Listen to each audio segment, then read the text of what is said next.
जीवन जो है इसका उद्देश्य क्या है? कई बार हमें बहुत अलग अलग तरह के जवाब मिलते हैं कि क्या है जीवन, क्या है इसका उद्देश्य, हम लोग हैं ही क्यों यहाँ पे इस धरती पे। तो मैं इस बारे में आपका विचार जानना चाहता हूँ, आपके क्या अनुभव है इसको लेकर। बहुत सारे आंसर हो सकते हैं इसके, और इस जर्नी में हम जहाँ पे भी खड़े होंगे वो वाला आंसर हमारे लिए एप्लीकेबल हो जाएगा। कुछ लोगों ने कहा कोई उद्देश्य नहीं, जीवन का कोई उद्देश्य नहीं, there is no purpose to life. अब लोग कंफ्यूज हो गए, ऐसा क्यों? तो ये आंसर एक पर्टिकुलर अवस्था से निकला है कि there is no purpose to life, you just have to live. आपको सिर्फ जीना है, जीने का कोई उद्देश्य नहीं है। तो एक ये आंसर है, और ऐसे बहुत सारे आंसर हो सकते हैं। डिपेंड करता है कि कौन व्यक्ति बोल रहा है, वो किस अवस्था पे खड़ा है, और सुनने वाला कौन है और किससे बात की जा रही है, इन सब पे डिपेंड करता है। ठीक है, एक जनरल आंसर देने की कोशिश करता हूं जो ऑलमोस्ट सबके लिए हेल्पफुल हो। हम सब जी तो रहे हैं, कोई डाउट नहीं है, जी सब रहे हैं। एक परेशानी है, हम में से मेजॉरिटी लोगों को ये नहीं पता क्यों जी रहे हैं, यानी हमारी जिंदगी में जो चल रहा है, जो हो रहा है, वो क्यों हो रहा है, इसके बारे में कोई नॉलेज नहीं है।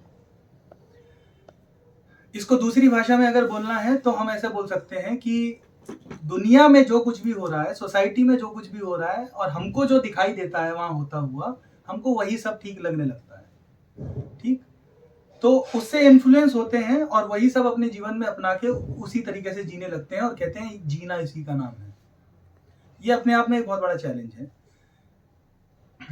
किसी से पूछा जाए कि जीना इसी का नाम है, आपको कैसे पता, तो कहेगा हर व्यक्ति ऐसे ही तो जी रहा है, बाहर सोसाइटी में हर व्यक्ति ऐसे ही जी रहा है, इसीलिए यही जीने का तरीका है, मुझे तो कुछ और नहीं पता। अगर मैं अपना ही उदाहरण लूं, 29 साल की उम्र तक मुझे अध्यात्म का एबीसीडी भी नहीं पता था क्या होता है, क्योंकि मेरे जितने भी रिलेटिव्स हैं, पेरेंट्स, फ्रेंड्स, जो कुछ भी है, उनमें से कोई भी व्यक्ति मुझे इस रास्ते पे चलता हुआ नजर नहीं आता था। तो वही जीना था। तो सबसे पहला तो काम यही है कि सवाल पूछना पड़ेगा कि जीना इसी का नाम है या जीना कुछ और भी हो सकता है। What can be life all about? तो जब ये सवाल पूछा जाता है अपने आप से, अब सिर्फ सवाल पूछना भी काफी नहीं है, क्योंकि सवाल पूछ तो लिया, पर जो इकट्ठा किया है जवाब, उसके साथ अगर अटैचमेंट है, यानी वो जवाब बहुत प्यारे लगते हैं हमको, तो फिर आप जो कुछ भी सुनेंगे, सामने से कोई दूसरा जवाब भी आएगा, वो भी आपको डाइजेस्ट नहीं हो पाएगा, है ना, वो अच्छा भी नहीं लगेगा, आप कहेंगे यूजलेस है, अच्छा नहीं है, ये जवाब मेरे काम का नहीं है। तो दो चीजें बहुत इंपॉर्टेंट है जीवन का उद्देश्य जानने के लिए या समझने के लिए, जो हेल्पफुल हो सकता है हमारे लिए।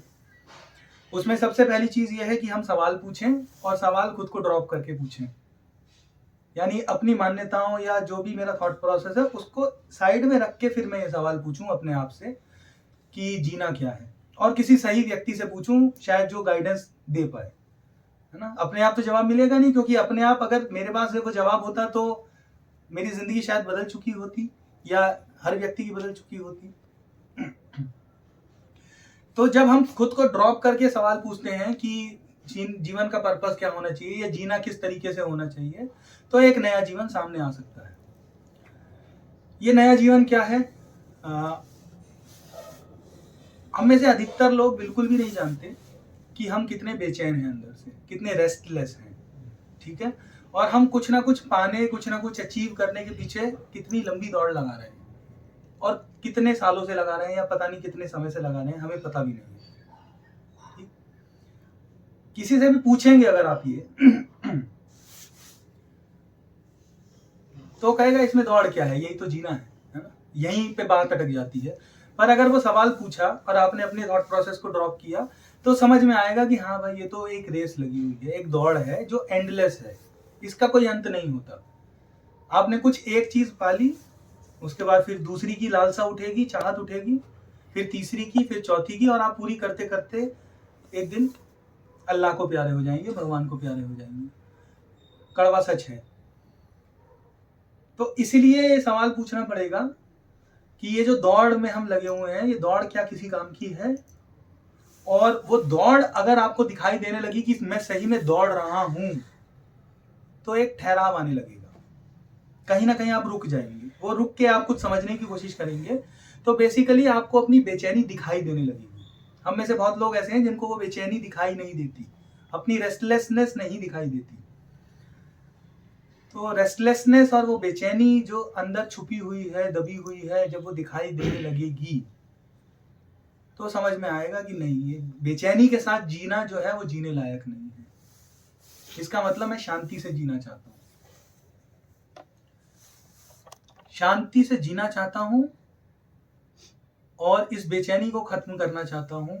और मुझे दुख भी पसंद नहीं, मुझे दुख भी पसंद नहीं। दुख मेरी नियति नहीं है, डेस्टिनी नहीं है, पर जिस तरीके से मैं जी रहा हूँ उसमें दुख निहित है, यानी आएगा ही आएगा। तब समझ में आता है कि इस दुख से मुक्ति और शांति का जीवन जीना। और इसमें तीसरी चीज ऐड कर रहा हूं जो कि बहुत बाद की चीज होती है पर इंपॉर्टेंट है वो भी। तो पहला तो यही होगा, इस बेचैनी से दूर होना, दुख से दूर होना, एक शांति का जीवन जीना। और इस रास्ते पे आगे चलते चलते मैं हूं कौन, मेरी असली आइडेंटिटी क्या है, मेरी ट्रू आइडेंटिटी क्या है, इसको जानना, यही जीवन का उद्देश्य है।